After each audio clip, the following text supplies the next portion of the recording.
Hey, hello there. Welcome back to Gardening with Disability.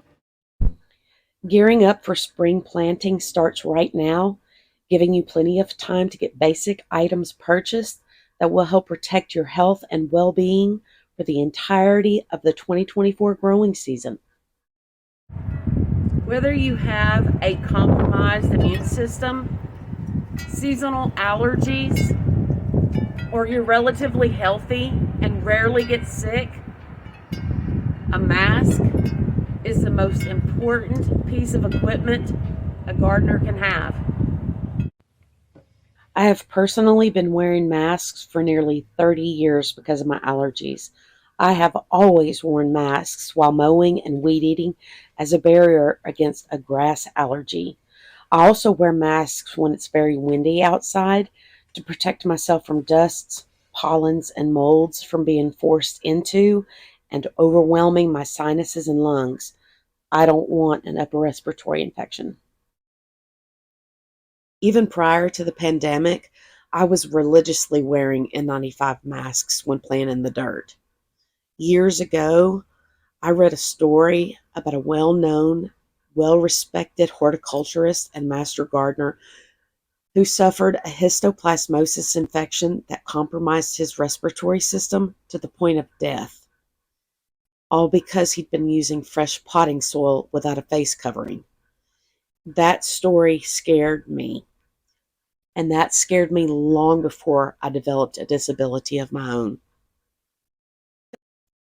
There are all kinds of fabric masks out there, from simple solid colors to patterned fabrics to bling. Depending upon the material thickness, a simple fabric mask can provide some protection from pollens, dander, and dust. The main function of a surgical mask is to create a physical barrier between larger infectious material from transferring from the wearer to other people. Wearing a surgical mask primarily protects other people from you. But in a gardening setting, like with fabric masks, surgical masks also provide you some protection from larger airborne allergens.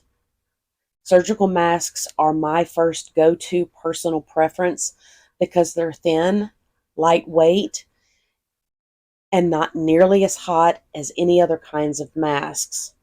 They are the masks you'll see me wear most often. Now let's talk about KN95 and N95 masks.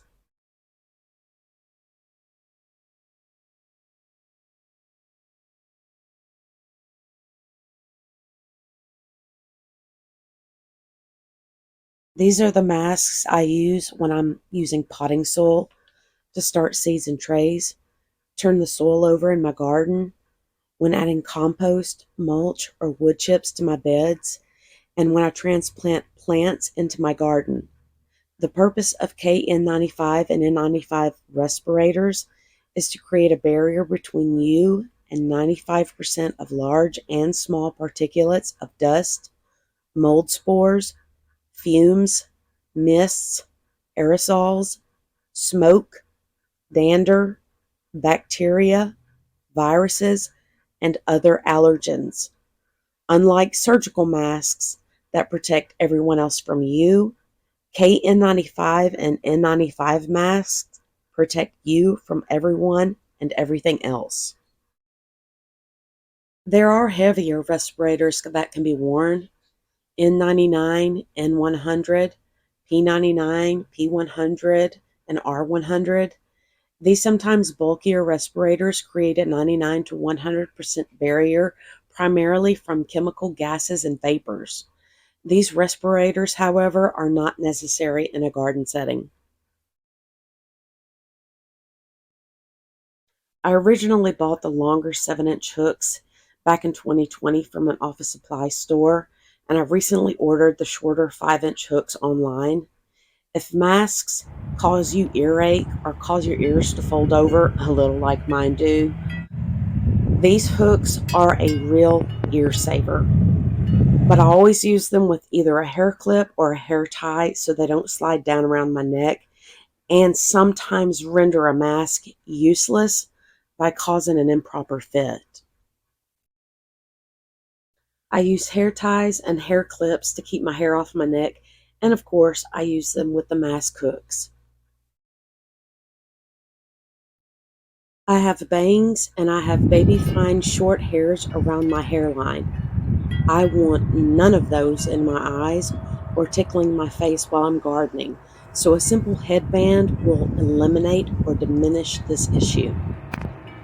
Gloves are the second most important piece of gear you need for gardening. Wearing gloves will not only protect your manicure, they'll also protect your skin from damage and drying out and can create a barrier between you and any pathogen from entering any open wounds you may have on your hands.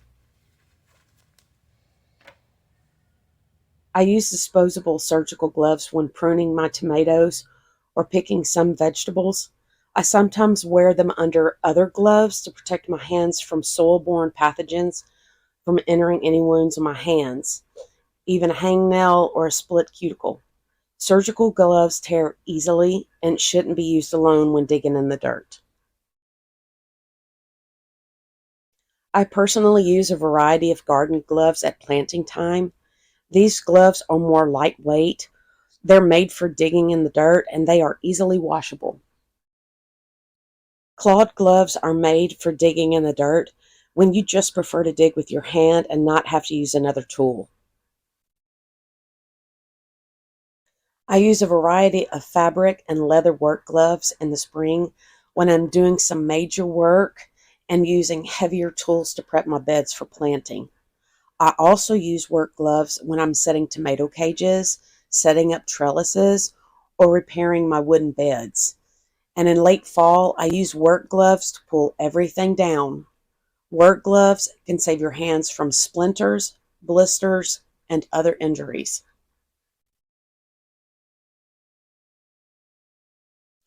Again, gloves are the second most important piece of gear you'll have for the growing season. They'll protect your hands from drying out and cracking. They'll keep your hands clean. They'll save your manicure. And they'll help protect you from cringeworthy critters you might run across while gardening. Let's talk shoes. I personally like to wear shoes that I can spray off with a water hose after use so I can get the dirt, mud, grass, and debris off. Yes, these are my favorite. Heavier shoes should be worn when digging with a shovel, using a broad fork, or using any other tool that requires your foot or your heel. The right hat, like a wide-brimmed garden hat, should cast a shadow on your face all day. A cooling rag is made to do just that, cool you off. Cooling rags are meant to be completely saturated in water, wrung out, and placed around your neck. And when a rag warms up just a bit, you can take it off, wring it around, which causes it to cool back down, and place it back around your neck again. Repeat as often as necessary. Sunscreen is important to protect light-skinned gardeners from sunburns and aging skin on older gardeners. It protects against sun damage and sunspots, and it diminishes the likelihood of developing melanoma. I prefer a sport sunscreen over all others because I won't sweat it off as quickly as other cream or spray sunscreens. I also prefer an SPF 50 to 100 to protect my aging skin from developing any more freckles or age spots. I just recently had a nickel-sized age spot removed from my cheek. I don't want it coming back. And I still have a smaller age spot above my eyebrow that I don't want getting any bigger or any darker because these spots cannot be covered with makeup. If wearing heavy cream sunscreen makes you too hot while outdoors, you can purchase long-sleeved UV shirts from most sporting goods stores. And although these shirts are already thin and breathable, I personally like a UV shirt that is 1 to 2 sizes larger than I'd normally wear, so air can pass through more easily, and I'm not bound up tight in a shirt while bent over working in my garden. These shirts offer great UV protection while working in your gardens, but do expect these to stain very easily. Recently, I discovered and ordered a 4-pack of UV gardening sleeves. They're made of lightweight, breathable material that can protect you from UV rays, as well as from the prickles of squash, zucchini, and okra plants when picking those particular vegetables. They're also easy to put on and pull off. Thin, lightweight, light-colored t-shirts and tank tops are great for gardening, and oversized shirts will keep you cooler than more tight-fitting ones. And regardless of the shirt you wear, if it is very thin, ask someone to put sunscreen on your back, because you can still burn through a thin t-shirt if you have your back to the sun for long periods of time. Tight-fitting leggings are unbelievably hot when you're gardening in the sun. Loose-fitting, elastic-waisted shorts are great for gardening. And loose-fitting leggings and relaxed fit jeans are great in the garden as well.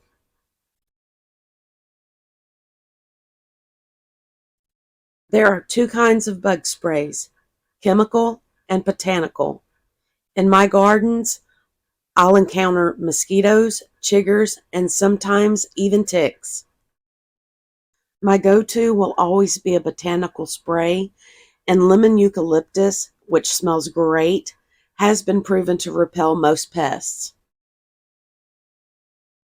However, if I believe I'll need more protection from ticks, like maybe when I'm establishing a new garden in an untamed part of my yard, I'll use a product with DEET. There's also another product that I use less often than the others. I only use this particular product on my deep woods hiking clothes or on clothes I plan to wear when cutting back heavy brush. It contains permethrin that is to be sprayed on your clothes and allowed to dry for 24 to 48 hours before those clothes can be worn. And the permethrin treatment lasts up to 6 weeks or through 6 washings. Now, I'm personally very cautious and very hesitant about putting harsh chemicals on my skin for fear of an adverse reaction. But one of my specialists has approved me to use this permethrin spray on my clothes. It would be wise of anyone to get their doctor's approval to use this product before using this product. If kneeling down to work in your garden is uncomfortable for you, then you'll need a stool. I prefer a stool that sits low to the ground so I can easily bend over and work in my garden. In a future video, I'll show you a great stool I was gifted last year that will be a tremendous helpful tool to any gardener. Occasionally, I will need to get down on my knees to work in my garden. Working on my knees is something I rarely do because of the pain it causes. So, I either strap on knee pads or I carry a kneeling pad around with me. Both of these products will help keep your knees from bruising.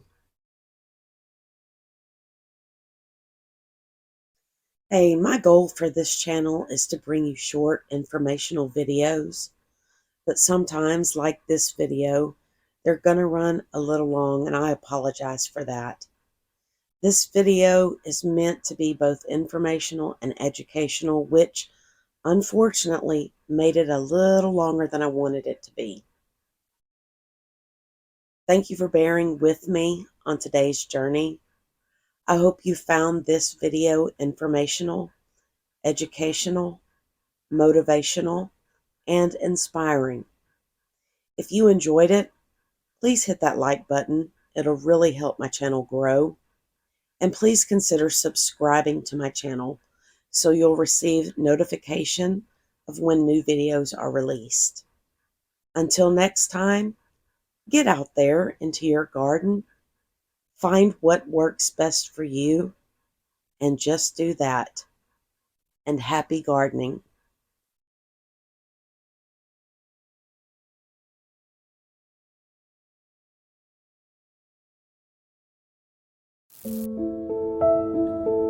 It's okay to feel sorry for yourself.